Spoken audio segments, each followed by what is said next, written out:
राधे राधे। मेरा नाम है निकिता शर्मा और आप सभी का स्वागत है श्रीमद् भागवत गीता की इस श्रृंखला में। हमने अभी तक श्रीमद् भागवत के पहले अध्याय के श्लोकों का विस्तार पूर्वक समझने का प्रयास किया है।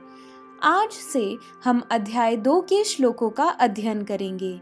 तो इसी के साथ शुरू करते हैं श्रीमद् भागवत गीता का दूसरा अध्याय, जिसका नाम है सांख्य योग।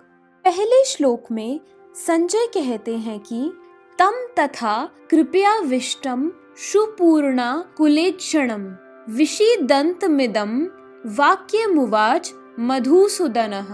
अर्थात संजय ने कहा, करुणा से भरे शोक युक्त और आंखों में आंसू लिए अर्जुन को देखकर मधुसूदन कृष्ण ने ये शब्द कहे। भौतिक पदार्थों के प्रति करुणा, शोक और आंसू, ये सब असली आत्मा को न जानने के लक्षण हैं। असली आत्मा के प्रति करुणा ही आत्म साक्षात्कार है। इस श्लोक में मधुसूदन शब्द महत्वपूर्ण है। श्री कृष्ण ने मधु नामक असुर का वध किया था और अब अर्जुन चाह रहे हैं कि कृष्ण उस अज्ञान रूपी असुर का वध करें जिसने उन्हें कर्तव्य से विमुख कर रखा है। यह कोई नहीं जानता कि करुणा का प्रयोग कहाँ होना चाहिए। डूबते हुए मनुष्य के वस्त्रों के लिए करुणा मूर्खता होगी। अज्ञान सागर में गिरे हुए मनुष्य को केवल उसके बाहरी पहनावे यानी स्थूल शरीर की रक्षा करके नहीं बचाया जा सकता। जो इसे नहीं जानता और बाहरी पहनावे के लिए शोक करता है वह शूद्र कहलाता है, यानी वह वृथा ही शोक करता है।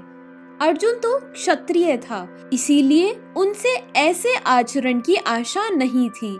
लेकिन भगवान कृष्ण अज्ञानी पुरुष के शोक का विनाश कर सकते हैं और इसी उद्देश्य से उन्होंने भगवत गीता का उपदेश दिया। यह अध्याय हमें भौतिक शरीर और आत्मा के वैश्लेषिक अध्ययन द्वारा आत्म साक्षात्कार का उपदेश देता है, जिसकी व्याख्या परम अधिकारी भगवान कृष्ण द्वारा की गई है।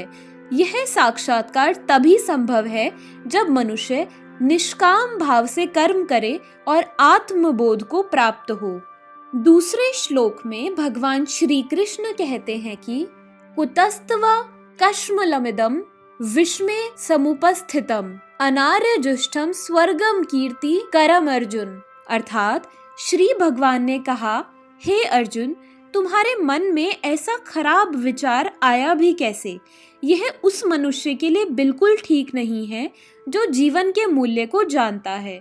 इससे उच्च लोक की नहीं बल्कि अपयश की प्राप्ति होती है। श्री कृष्ण और भगवान अभिन्न हैं, इसीलिए श्री कृष्ण को संपूर्ण गीता में भगवान ही कहा गया है। भगवान परम सत्य की पराकाष्ठा हैं। भगवान की उपस्थिति में अर्जुन द्वारा स्वजनों के लिए शोक करना बिल्कुल अशोभनीय है।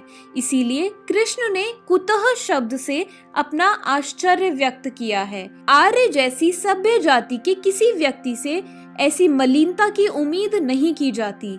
आर्य शब्द उन व्यक्तियों पर लागू होता है जो जीवन के मूल्य को जानते हैं और जिनकी सभ्यता आत्म साक्षात्कार पर निर्भर करती है।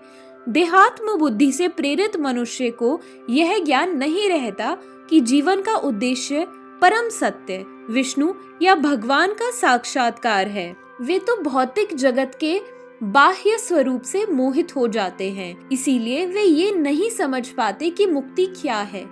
जिन मनुष्यों को भौतिक बंधन से मुक्ति का कोई ज्ञान नहीं होता उन्हें अनार्य कहते हैं। यद्यपि अर्जुन क्षत्रिय थे, लेकिन युद्ध से विचलित होकर वे अपने कर्तव्य से गुमराह हो रहे थे। उनकी यह कायरता अनार्यों के लिए ही शोभा देने वाली हो सकती है। कर्तव्य पथ से इस प्रकार का विचलन न तो आध्यात्मिक जीवन में प्रगति करने में सहायक बनता है, न ही इससे इस संसार में ख्याति प्राप्त की जा सकती है।